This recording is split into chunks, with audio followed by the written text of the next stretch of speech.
Saudações, amigos do canal, tudo bom? Meu nome é Alex Pino e hoje eu vou aproveitar para fazer um vídeo assim, digamos um resumo, um compilado das informações de tudo que aconteceu na reprodução de 2020 lá no Canário Bahia, tá certo? A depender do correio, eita que engargou tudo com um negócio esquisito danado, mas vai assim mesmo que tudo flui.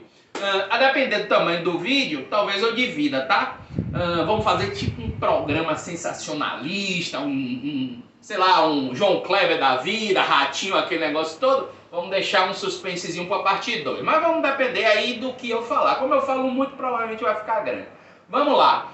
Então assim, antes de começar a falar de como foi a reprodução em 2020, dos percalços, dos sucessos, das coisas ruins que aconteceram e das coisas boas que aconteceram, eu vou fazer um histórico, mais ou menos, de como é que se dá a reprodução lá no Canário. Mas, Alex, por que você vai falar do histórico da sua reprodução? Porque, assim, eu, sinceramente, eu não gosto de comparações do Canário ou do seu desempenho com o desempenho de outros criadores. Eu acho isso, assim, sabe, desagradável. Essa época do ano é uma maravilha. Começa a pipocar no WhatsApp um bocado de gente falando de produtividade, que tira 10 filhotes por casal, o outro diz que tirou 300 milhões de filhotes, fica uma brincadeira parecendo um bocado de guri, conversando entre si, vendo para ver quem tem o pinto maior, sabe?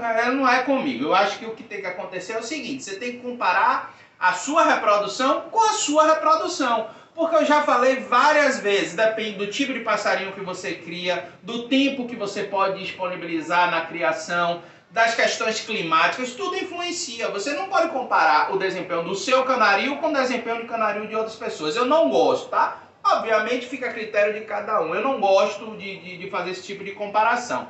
Por isso que eu vou falar do meu histórico. Primeira coisa, em relação à produtividade. Assim, historicamente, a gente tem uma produtividade que varia entre 4 e 5 filhotes por casal por ano.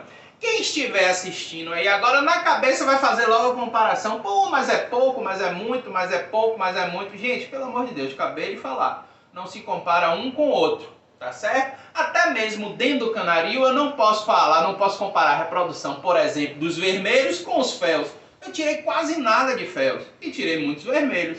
Percebes? Então se eu criasse só vermelho, minha produtividade seria uma. Se eu criasse só féus, lá no meu canarinho seria outra. E até quem cria vermelho, outros criadores comigo, ou com outros diversos criadores, não dá para comparar, tá certo? Então assim, eu comparo com a produtividade lá no canarinho.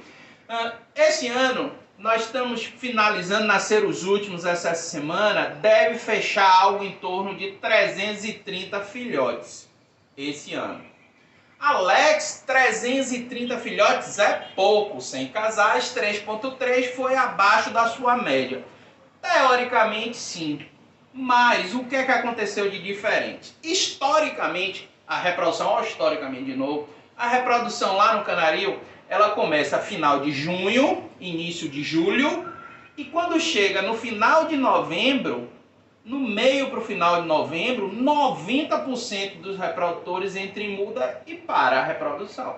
Então lá tem julho, agosto, setembro, outubro e um pedacinho de novembro. Normalmente é o período reprodutivo lá no Canário. Só que esse ano foi diferente. Esse ano, por mais que eu tenha montado os casais no final de junho, a reprodução só se deu mesmo firme, os canários só entraram em reprodução, só ficaram folgosos, começaram a aninhar as fêmeas, a aprontar, praticamente no final de julho, início de agosto. Então um mês e pouquinho a mais do que o normal. Na hora, eu disse, por que aconteceu esse tipo de coisa? Obviamente que um único ano de análise não dá para fazer uma comparação de que um único fator tenha feito com que houvesse essa diferença. Não dá. Teria que ter uma série grande de eventos para a gente chegar a uma conclusão. Mas assim, numa análise bem empírica do achismo, o que é que eu vi de diferente? Primeiro ponto, questão de clima. Aqui em Salvador o clima foi um pouquinho diferente em relação aos outros anos. Maio e junho e julho choveu muito e a temperatura aqui em Salvador ficou um pouco abaixo do que normalmente fica. Obviamente que o abaixo aqui para Salvador nem se compara com o sul-sudeste, tá certo? Mas assim, aqui o clima ficou mais chuvoso, menos quente, e isso pode ter atrapalhado um pouquinho a reprodução ou tenha retardado. Atrapalhado não seria a palavra correta, teria retardado um pouquinho a reprodução. Alex, outros fatores podem ter influenciado? Pode. Questão de saúde, talvez os canários não estivessem plenamente saudáveis para começar a reprodução naquela hora e mais adiante, com o passar um pouco do tempo, eles começaram a reproduzir normalmente? Pode. Visualmente não tinha nada do outro mundo, mas muitas vezes lá dentro o organismo do pássaro a gente não consegue nem perceber, analisando, tem algum problema, alguma fragilidade. Então assim, são suposições. O que interessa é o que aconteceu. Então assim, diferente do que acontece normalmente, esse ano a reprodução lá no canarinho só pegou no breu mesmo em agosto, tá certo? E aí vem a pergunta, mas Alex, então ficou preocupante. Se você me diz que normalmente a reprodução acaba lá no canarinho em novembro, no meio de novembro, pô, você ia ter agosto, setembro, outubro, ia ter 3 meses só de reprodução, então ia ter problema. Teoricamente sim, mas aí agora vem uma questão que também não dá pra gente bater martelo, que é aquela do que vem primeiro, se o ovo ou se a galinha. Então assim, o que é que eu quero falar com isso? Eu não sei se foi porque começamos mais tarde, só sei que normalmente a gente acabaria em novembro e eu posso te garantir que se hoje eu quisesse estar reproduzindo com 90% dos casais, eu estaria. Gente, eu acho que assim, eu conto nos dedos de uma mão os reprodutores que entraram em muda. A gente está praticamente no Natal. Alex, que diferença? Não sei se é pelo fato do clima estar um pouquinho mais ameno que fez isso, ou se o desgaste, o fato de eles terem começado mais tarde, portanto estarem menos desgastados em novembro do que estariam se tivesse começado um mês antes, que isso tenha influência. Mais uma vez, como quase tudo na canaricultura, vamos para a base do achismo.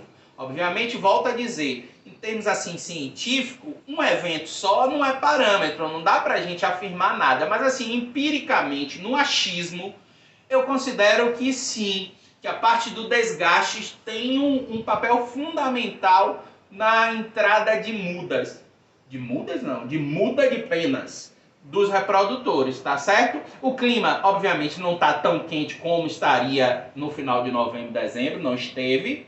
Porém, os pássaros estavam menos desgastados do que normalmente estavam. Então, as duas coisas, talvez, juntas, tenham propiciado. E essa historinha toda foi para dizer o seguinte, Alex, então ótimo, você reproduzir até dezembro? Não, porque aí entra a parte do criador. Lembre-se que eu já falei em alguns vídeos passados que eu fiquei sozinho para cuidar desses 100 casais, fazer 100% das coisas dos 100 casais no período reprodutivo. Isso é muito desgastante. Eu cansei muito, tenho que dar a mão, a palmatória, tenho que abrir o coração para vocês. Cansei muito, fiquei muito desgastado. O que é que aconteceu? Final de novembro, papá.